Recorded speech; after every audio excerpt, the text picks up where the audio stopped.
Queen Elizabeth news, Meghan Markle's pal claims Charles used Lilibet tactic to deflect criticism over cash scandal. Meghan Markle's pal has claimed Charles shared details of his first meeting with Lilibet to deflect criticism over the alleged cash scandal. The Prince of Wales was handed 3 cash donations from former Qatari PM Sheikh Hamad bin Jassim between 2011 and 2015, it emerged last week. But Omid Scobie has hit out at the heir apparent after information on the heir apparent's first meeting with Harry and Meghan's daughter Lilibet was shared on the same day Buckingham Palace and Clarence House shared financial statements. Meghan's close friend suggested the move helped take away the attention of the public and the media from the criticism he faced after it was reported he personally accepted donations in cash. Writing for Yahoo News, Scobie wrote, "You see, when the Prince of Wales was forced to announce via his spokesman that he will never again accept plastic bags filled with €500 notes for his charities, one of his senior aides also briefed journalists with adorable details of the heir's first time meeting granddaughter Lilibet last month. Yes, one of the same private family moments royal sources had feared the Sussexes would leak. The irony. The cash was immediately handed over to Charles' charities and no suggestion the payments were illegal." A senior royal source also revealed the prince has accepted no cash payments in the past 5 years and the practice has now been banned within the royal family. "Prince Andrew was a bomb waiting to go off," says BBC producer. Sam McAllister bagged the interview with Prince Andrew when the Virginia Giuffre claims began to arise, and spoke of how shocked she was during filming. The producer worked for BBC's Newsnight for 10 years. Sam McAllister managed to organize the shocking interview with Prince Andrew, which aired on November 14, 2019. The Duke of York was grilled on his involvement with Giuffre and convicted pedophile Jeffrey Epstein.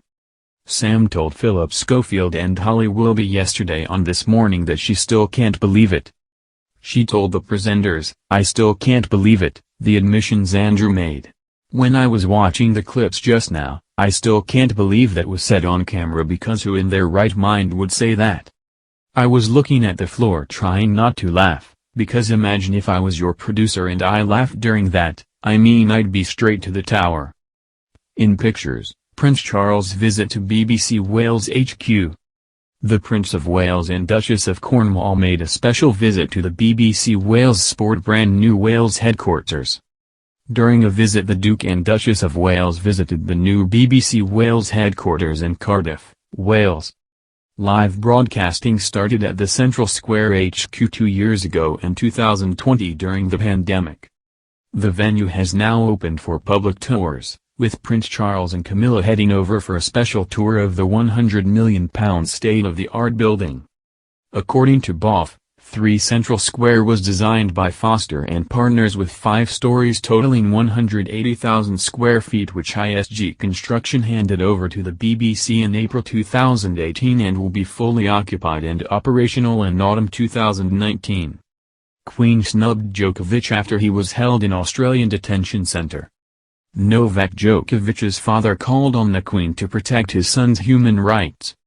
His father told the Serbian media, "I call on the Queen of Britain, Elizabeth, the leader of the Commonwealth, to intervene and protect the human rights of my son Novak Djokovic and stop the political prosecution that has been carried out against him since he came to Australia."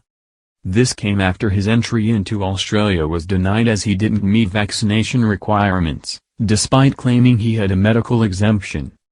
It was thought the Queen made no response to the request.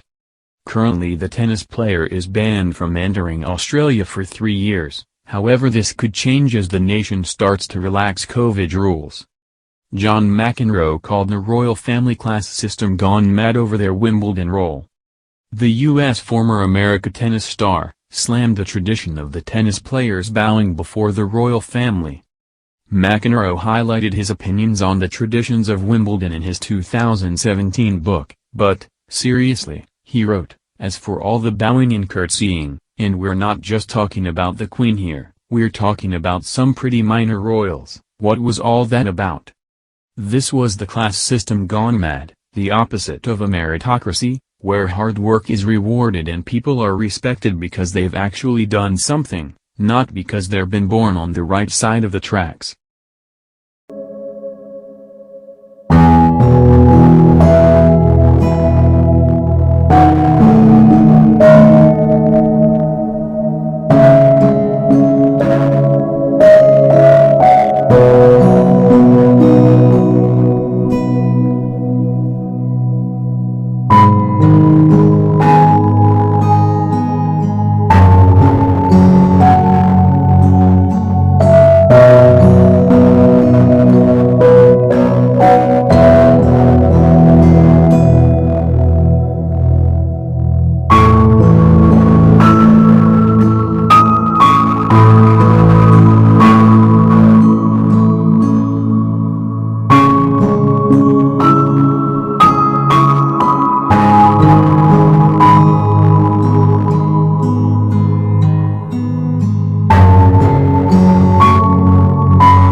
The traditions of Wimbledon in his 2017 book, but, seriously, he wrote, as for all the bowing and curtsying, and we're not just talking about the Queen here, we're talking about some pretty minor royals, what was all that about?